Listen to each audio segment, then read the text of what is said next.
Ал енді міне Асқар Сәрсенбай.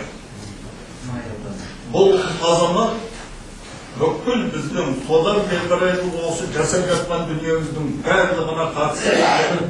Біз құрылтай өткен 18 ноябрьден бері қарай бір күн тіпті сенбі жексенбі барлығында жұмыс істедік ағай.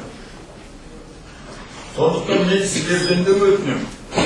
Осы бүгін мына кешігіп келген билер кеңесінің мүшелері, мына жұмыс істемей жүрген билер кеңесінің мүшелері, бүгінгі жолды үндемейміз.